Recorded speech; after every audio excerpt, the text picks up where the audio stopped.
Enexia, ça veut dire bien-être en grec ancien. Alors, on a créé Enexia il y a maintenant 6 mois. On est spécialisé dans l'amélioration du bien-être pour les salariés des entreprises, quelle que soit la taille de l'entreprise. Et pour ça, on a développé tout un concept qui permet à la fois d'améliorer le bien-être par les espaces. On a créé une salle de pause idéale, la salle de pause dont tous les salariés rêvent, où on peut à la fois se ressourcer, échanger avec ses collègues, s'isoler quand on est dans l'open space et qu'on a eu trop de bruit, ou même travailler, parce que travailler à la machine à café, c'est quand même plus agréable que dans une salle de réunion, et en plus on y est plus créatif.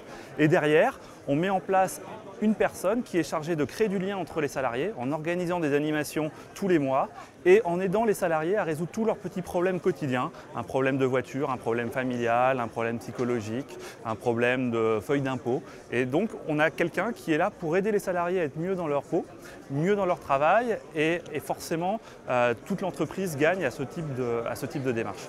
Le but du jeu pour nous, c'était de pouvoir faire quelque chose qui soit mutualisable et industrialisable. C'est-à-dire qu'on ne veut pas que notre offre soit réservée aux grands groupes et donc on l'a conçu pour que les PME et les ETI, donc entre 25 et 2000 salariés, puissent s'offrir ce type de solution pour que, toujours avec la même idée, tous les salariés puissent avoir du bien-être dans leur entreprise, quelle que soit la taille et quel que soit le secteur d'activité.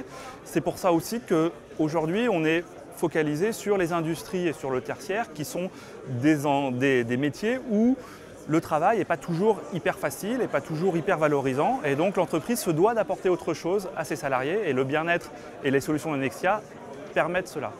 Alors en fait, avec mon associé Philippe, on était chef d'entreprise et on s'est rendu compte que quand on voulait investir dans le bien-être de ses salariés, quelle que soit la taille de notre entreprise, on ne savait pas trop comment faire. C'était compliqué, ça coûtait cher et du coup on ne le faisait jamais. On le remettait toujours sous le dessous de la pile et on s'est dit là il faut inventer quelque chose et si on arrive à trouver des solutions à offrir à toutes les entreprises, on va pouvoir le faire. Et ce qui est rigolo, c'est qu'au début, notre projet voulait s'intéresser en premier aux toilettes des entreprises. Parce qu'on s'est dit, une entreprise dont les toilettes sont sales ou sont pas belles, les salariés ne peuvent pas s'y sentir bien. Donc au début, on avait appelé le nom de code de l'entreprise, c'était Toilette 2000, parce qu'on voulait réinventer les toilettes dans les entreprises, parce qu'il fallait s'occuper de cette pièce-là qu'on ne visite jamais, et pourtant, tout le monde y passe tous les jours.